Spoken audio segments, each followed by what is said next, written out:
बातम्या आरपार दाखवणार फक्त आमचं टुडे समाचार. नमस्कार, मी हुकमत मुलानी.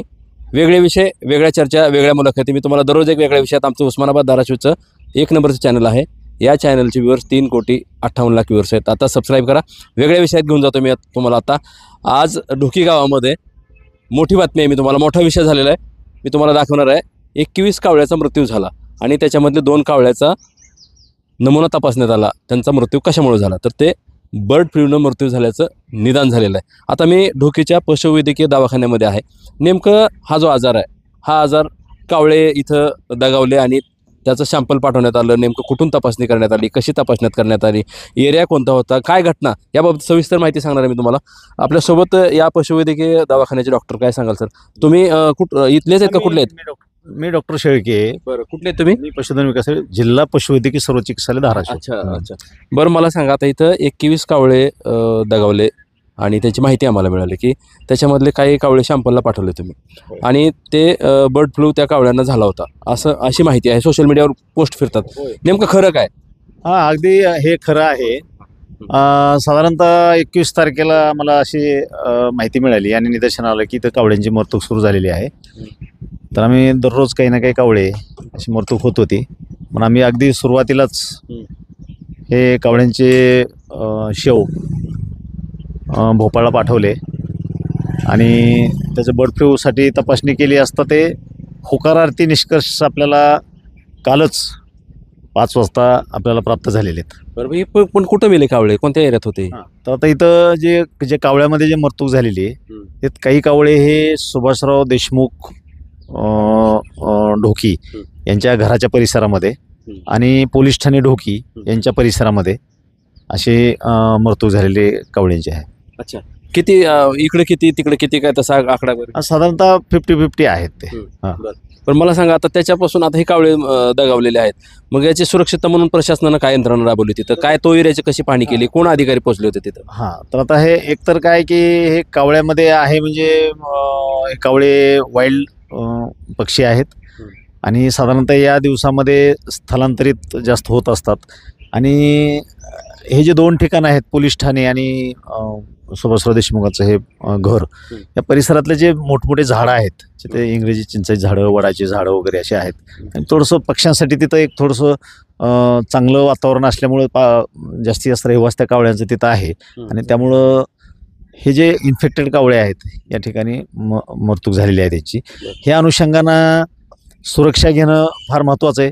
कावळ्यातून आपल्या ह्या कुक्कुट पक्ष्यामध्ये अंडे देणारे पक्षी असतील, मासल पक्षी असतील किंवा परसातील कुक्कुट असतील, अशा ठिकाणच्या ज्या कोंबड्या असतील यामध्ये पण ते असू शकतात. म्हणून आम्ही त्यांचे पण जवळपास या ढोकी याच एरियातले 36 नमुने हे आम्ही तपासणीला परत पाठवलेले आहेत. कधी पाठवले ते? हे काल 24 तारखेला आम्ही हे. तुम्हाला कळालं कसं नेमकं हे कावळे इथं मेले म्हणून? नाही, हे आम्हाला गावातल्या काही लोकांनी, आमच्या पशुवैद्यकीय दवाखान्याचे डॉक्टर आशिष टेकाळे आहेत, त्यांना कल्पना दिली. मग आम्ही प्रत्यक्ष आमच्या जिल्ह्याचे जिल्हा पशुधन उपायुक्त डॉक्टर पुजारी साहेब, आमचे जिल्हा पशुवैद्यकीय सर्व चिकित्सालयाचे सहाय्यक आयुक्त डॉक्टर तावरे आणि आमची अशी टीम या ठिकाणी आली आणि ते पक्षी आम्ही हस्तगत करून घेतले. त्यातले 2 जे अगदी ताजे मृत्युमुखी जे पडलेले होते ते आम्ही नमुने तपासणीसाठी भोपाळला पाठवले. आणि इतर जे 19 कावळे जे आहेत दररोज, जे कधी 4 कधी 5 असे जे काही मृत्युमुखी पडत होते, हे वन विभागाच्या ताब्यात आम्ही देऊन त्यांच्यामार्फत त्यांची विल्हेवाट लावलेली आहे. अच्छा, मला सांगा, आता हे ह्याच्यापासून सावधगिरी काय बाळगावी? आता 2 ठिकाणी सापडले म्हणताय तुम्ही, तो एरिया आहे, मग त्या एरियाला लोकांना राहण्यासाठी किंवा तिथं जाण्यासाठी लोकांना जायला योग्य आहे का, योग्य आहे ती जागा? आता कालच 5 वाजता जेव्हा हे निष्कर्ष बर्ड फ्लूसाठी पॉझिटिव्ह आले, तात्काळ माननीय जिल्हाधिकारी धाराशिव यांचं नोटिफिकेशन आपण करून घेतलेलं आहे. आणि त्यानुसार हे जे 2 ठिकाणं आहेत, पोलीस ठाणे ढोकी आणि सुभाषराव देशमुखांचं घराचा परिसर, हे दोन्ही परिसर हे बंद करण्यात आलेले आहेत. बंद करण्याचे आदेश आलेले आहेत. म्हणजे क्वारंटाईन करणार तुम्ही क्वारंटाईन करण्यात आलेलं आहे या ठिकाणी. क्वारंटाईन करण्यात आलंय का तिथं करायचंय आता? म्हणजे आता ते आदेश निघालेले आहेत. हम्म. आता त्यांना आम्ही सूचना दिलेल्या आहेत हम्म. की दोन्ही नाही, की त्या ठिकाणी इतर कोणाचीही वावर होऊ नये आणि त्या जागी रहिवास्यांनी करू नये. आता त्या जागेत मग तिथं जे लोक आहेत राहण्यासाठी त्यांच्यासाठी काय त्यांनी कसं वेगळी कशी उपाय व्यवस्था करून घ्यावी. त्या ठिकाणी काही काळ त्यांनी आता पुढील काही कालावधीसाठी राहू नये आणि हे ठिकाणं वारंवार आपल्याला निर्जंतुकीकरण करून घ्यावं लागेल. आणि आतापर्यंत आपण ह्या 2-3-4 दिवसापासून आपण त्यांचं निर्जंतुकीकरण केलेलं पण आहे. यापुढे ग्रामपंचायत कार्यालय ढोकी आणि आमचा पशुधन विभाग संयुक्त विद्यमानं हे सगळे निर्जंतुकीकरणाचे कार्यक्रम हाती घेण्यात येत आहे. पोलीस स्टेशनच्या परिसरात जे काही झाडपाला पडलेला आहे, कचरा आहे, त्या कचऱ्यावरती काही कावळ्यांची विष्ठा वगैरे पडलेली असते. त्या विष्ठ्यातून सुद्धा ह्या रोगांचा किंवा या विषाणूंचा प्रसार होऊ शकत असतो. त्यामुळं त्यांना ते कचरा वगैरे जाळणं, जसं आमच्या पशुवैद्यकीय दवाखान्याच्या परिसरात सुद्धा कचरा आम्ही पूर्ण जाळून घेतलेला आहे. आणि याचं निर्जंतुकीकरण, त्याच्या नियमित फवारण्या, ह्या तुमच्या कपड्या धुण्याचा जो सोडा असतो हा 7% तो वापरणे, सोडियम हायपोक्लोराईड यांचा वापर करून आपण त्याच्या परिसरांच्या फवारण्या करणं.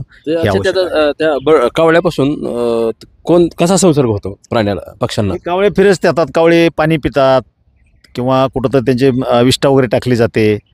त्या विष्ठेतून हवेमध्ये धुळीसोबत हवेमध्ये वगैरे जाऊन ते मानवालाही त्याचा इन्फेक्शन होऊ शकतं. काय होतं, लक्षणं काय असतात त्याची? लक्षणं साधारणतः रेस्पिरेटरी लक्षणं जास्त आहेत. श्वास घ्यायला त्रास होत असतो, नाकातून पाणी गळणे, डोळे लाल होणे आणि प्रतिकारशक्ती फार कमी होते आणि मग मृत्यू होतो. आणि व्हायरल असल्यामुळे यावरती जसं आपल्या कोविडमध्ये जे काही आपल्याला अनुभवलं त्याच पद्धतीनं याचं सुद्धा आपल्याला गांभीर्य घेऊन स्वच्छता पाळणं, निर्जंतुकीकरण, परिसराचं आपल्या घरांचं निर्जंतुकीकरण करणं आणि जे काही कर्मचारी किंवा ही साफसफाई वगैरे ह्या किंवा फवारणी करणं असतील यांनी पण व्यवस्थित PPE किटचा वापर करून सगळे बंदिस्त कपडे वगैरे आपल्या शरीरावरती चांगले टाकून हँडग्लोव्ज आणि मास्क वगैरे वापरून या गोष्टी पुढे ह्या कृती करणं आवश्यक आहे. जनावरांना होऊ शकतो का बर्ड फ्लू? जनावरांना नाही, असं जनावरांमध्ये नाही होणार तो, मनुष्यामध्ये होऊ शकतो तो. मनुष्यामध्ये विशेष करून कोणत्या किती वयोगटापासून, लहान बाळापासून असं काय? प्रतिकार शक्तीवरती अवलंबून आहे. प्रतिकार शक्ती ज्याची कमी असते, जो वीक असतो, अशामध्ये होऊ शकतं. आणि जेव्हा जास्तीच्या संपर्कामध्ये अशा समजा कोंबड्या इन्फेक्ट झाल्या आहे तर तो कोंबड्या सांभाळणारे, कोंबड्याचं पालन करणारे जे लोक असतात त्यांना भीती असते, किंवा डॉक्टर वगैरे कोंबड्याचे उपचार करणारे डॉक्टर असतात त्यांना भीती असते. फैलाव कसा होऊ शकतो? समजा आता हवेतून होऊ शकतो, पाण्यातून होऊ शकतो, त्यांच्या विष्ठेला वगैरे कधी संपर्क आला किंवा एखाद्या इन्फेक्टेड तशा पक्षाच्या कुठल्याही द्रावाला, डोळ्याचं पाणी असेल किंवा नाकातून स्त्राव असेल किंवा त्याचं अन्न वगैरे उष्ट असेल तर त्याच्यातून त्याचा प्रसार होऊ शकतो. आता तुम्ही इथं जे लोक आहेत ह्यांच्यासाठी काय काळजी घेतली प्रशासनानं? आता इथल्या जनतेसाठी जर काळजी म्हटलं तर आता कलेक्टर साहेबांच्या अध्यादेशानुसार आपण आता जे काय आपण आव्हान करतो लोकांना की हे जे 2 परिसर आहेत साधारणतः पोलीस स्टेशन ढोकी यांचा परिसर ते सुभाषराव देशमुख यांचा घराचा परिसर, हा जो भाग आहे या ठिकाणी जे काही खाजगी वाहनं असतील हे खाजगी वाहनं इथं थांबवू नये या परिसरामध्ये. कारण ही खाजगी वाहनं इथं जास्त वेळ थांबणं, मग इथलं इन्फेक्शन बाहेर जाऊ शकतं. कोणी लातूरला जाणारे असतात, इकडे उस्मानाला जाणारे असतात, कळंबला जाणारे असतात. तर ह्या वाहनाचा वावर या ठिकाणी होऊ द्यायचा नाही. तसंच या जनतेचा सुद्धा वावर या ठिकाणी त्याला सुद्धा आपण बंदी, हा एरिया क्वारंटाईन केलाय तुम्ही? हा एरिया क्वारंटाईन केलेला आहे. साधारणतः आता पुढील काही दिवसाच्या असणार आहे क्वारंटाईन? हे 21 दिवसापर्यंत तरी असेल. 21 दिवसापर्यंत असेल. परत मग आपण आता इथून पुढे आज तरी कावळ्याची आता कमी होत चाललेलं आहे. हे कमी होणे आणि कुठल्या कुक्कुट पक्षामध्ये जे काही आपण सॅम्पल पाठवले आहेत त्यामध्ये जर ते निगेटिव्ह आलं तर आपल्याला फार घाबरण्याची गरज नाही. जर कुक्कुटमध्ये जर पॉझिटिव्ह आलं तर मग ही कुक्कुट पालकांचं पण परत पुढचं आर्थिक नुकसान होऊ शकतं. म्हणून हे जास्तीत जास्त याचा प्रसार होऊ नये. मानवामध्ये पण कुक्कुटपालन ज्यांचं आहे किंवा ज्यांच्या घरी कोंबड्या पाळलेल्या आहेत त्यांच्यासाठी काय आव्हान? त्यांनी पण आता हे निर्जंतुकीकरण त्यांच्या कुक्कुट पक्षाचं निर्जंतुकीकरण करून घेणं गरजेचं आहे. त्यांचे पक्षी ह्या ढोकीच्या परिसरामध्ये, ह्या क्वारंटाईन असलेल्या परिसरामध्ये किंवा ढोकीच्या परिसरामध्ये त्यांनी आणू नयेत, इथं विकू नयेत. कारण त्यांनी इथं विकायला आणायचं, इथून बाहेर जायचं म्हणजे इथलं इन्फेक्शन प्रसारित होऊ शकतं. इथं जे तपासणी करूनच सगळं केलं. हे जे चिकन जे दुकानं जे आहेत हे पण आम्ही आता त्याचे बंद करण्याचे आवाहन केलेलं आहे आणि ते त्यांची दुकानं बंद केले. बंद केलेली आहे आता. आणि त्यापासून जे वेस्ट त्या चिकनमधलं जे काही वेस्ट वगैरे असायचं ते कुठेही त्यांनी टाकून देऊ नये, हे ते नेहमीच प्रक्रिया त्यांनी पाळायला पाहिजे. आता आपण थोडंसं स्ट्रिक्टली सांगितलं. आता सध्या तर ते काही काळासाठी आपण हे पूर्ण ही परिस्थिती नियंत्रणात येईपर्यंत कावळ्यामधली मरतूक थांबणे आणि कुक्कुटमध्ये जर निगेटिव्ह नाही आलं तर फारच चांगली गोष्ट. एवढ्या कालावधीपर्यंत आपल्याला पूर्ण काळजीपूर्वक हे गोष्टी कराव्या काय लागतात. आवाहन कराल तुम्ही आता? त्यामध्ये कोणाला संपर्क करायचा असला तर ते संपर्क नंबर शेवटी द्या, पण आव्हान काय करायचं? आता याच्यामध्ये लोकांना आव्हान असं आहे की आता हे वाहनं वगैरे या परिसरामध्ये कुणी शिरकाव करू नये, ये जा करू नये. या परिसराचं निर्जंतुकीकरण केलेलं आहे, आता परत चालू आहे. मी तर आता ग्रामपंचायतच्या सहकार्यानं लोकांचं स्वतःचं इन्व्हॉल्वमेंट याच्यामध्ये चांगलं ठेवून लोकांनी पूर्ण ढोकी आणि आपल्या परिसरामध्ये की कुठेही इन्फेक्शन असेल असं गृहीत धरून स्वतःचे घरं स्वतःचे परिसर स्वच्छ ठेवावेत, त्याचं निर्जंतुकीकरण करून घ्यावं आणि हा जो प्रसार पुढे होण्याची शक्यता असते हे त्यांनी टाळलं पाहिजे. अच्छा, बघा इथं ढोकी गावामध्ये 21 कावळ्याचा मृत्यू झाला. त्यातले 2 कावळे हे तपासणीसाठी भोपाळ या ठिकाणी पाठवण्यात आले आणि त्यांचा जो रिपोर्ट आहे तो बर्ड फ्लू त्या कावळ्यांना होऊन ते कावळे दगावले असल्याचा पॉझिटिव्ह रिपोर्ट आला. आणि इथं पशुवैद्यकीय जिल्हा पशुवैद्यकीय अधिकारी होते आपल्यासोबत. मी तुम्हाला त्यांची प्रतिक्रिया दाखवलेली आहे. ढोकी जो परिसर आहे, पोलीस ठाणं आणि सुभाष देशमुख यांचं घर, हा जो परिसर आहे या परिसरामध्ये कावळ्याचा मृत्यू झालेला आहे. त्यामुळं नागरिकांना इथं येण्यासाठी बंदी करण्यात आलेली आहे. पोलीस स्टेशन हे जे आहे हे क्वारंटाईन करण्यात आलेलं असल्याचं आपल्याला त्यांनी माहिती दिलेली आहे. परिसरामध्ये येत असताना तुम्ही सुद्धा काळजी घ्या नक्कीच. आणि तुमच्याकडे जर पशुपक्षी असतील तर त्याची तुम्ही तपासणी करा, किंवा तुम्हाला लक्षण आढळलं तर नक्कीच वैद्यकीय तपासणी करून तुम्ही सुद्धा घेऊन तुम्ही काळजी घेणं हे गरजेचं असल्याचं प्रशासनाच्या वतीनं आवाहन करण्यात आलेलं आहे. मी हुकमत मुलानी, ढोकी, तालुका जिल्हा उस्मानाबाद, धाराशिव.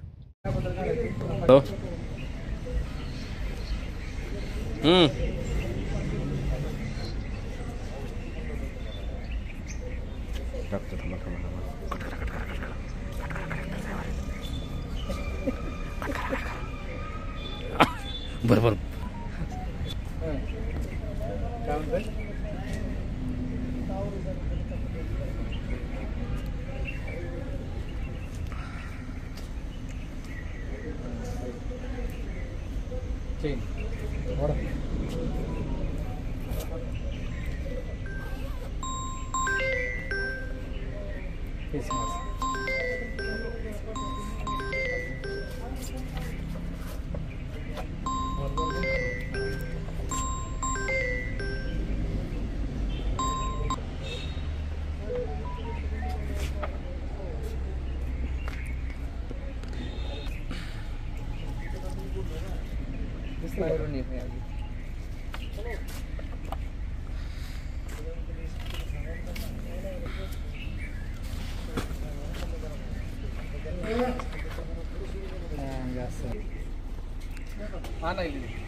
फक्त फोटो काढेपर्यंत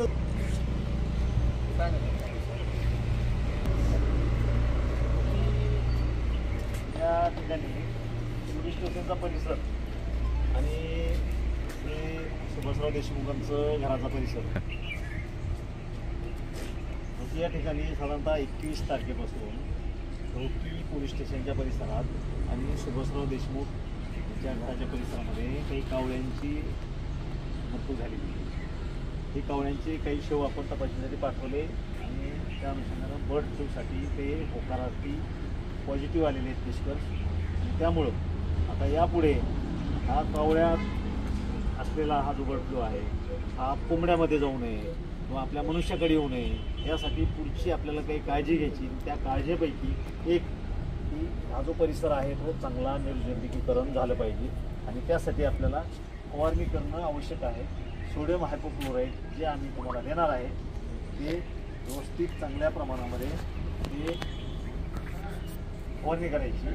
आणि हे फवारणी करताना आपण स्वतः पण आता जसं तयार आहे त्या पद्धतीनं सगळं PPE किट आणि ग्लोव्ज वगैरे सगळं घालून करायची. आपले इन्फेक्शन वगैरे होणे या पद्धतीनं. आणि इतर गावात आणखी काही लोक त्यांना पण हे समजून सांगायचं की आम्ही अशा अशी फवारणी केली तर आपला पण परिसर करायचा असतो तर ते तुम्हाला कमी पैशामध्ये हे देऊ. त्या पद्धतीनं तुम्ही पैसे म्हणजे तुमच्यासाठी बाकी औषधी वगैरे सप्लाय आमच्या मार्फत आणि ग्रामपंचायत मार्फत जो आम्ही करणार आहे व्यवस्थितपणे या प्रमाणामध्ये फवारणी करून पुढचा जो प्रसार होण्याची शक्यता असते त्याला आपण आळा घालणार.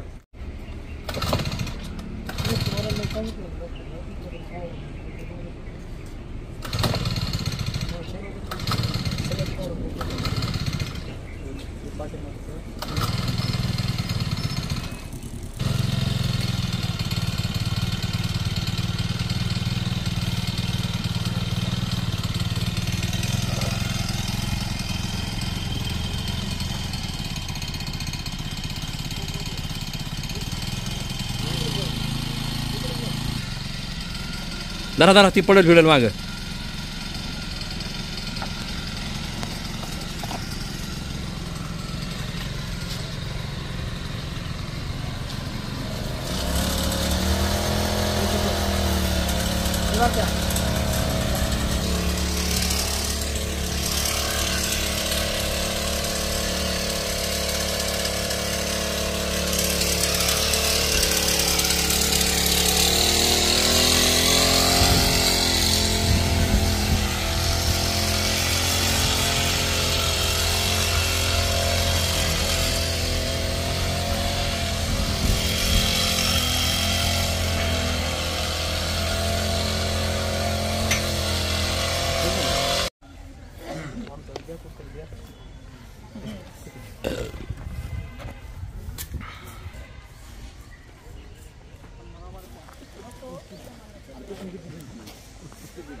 नाही नाही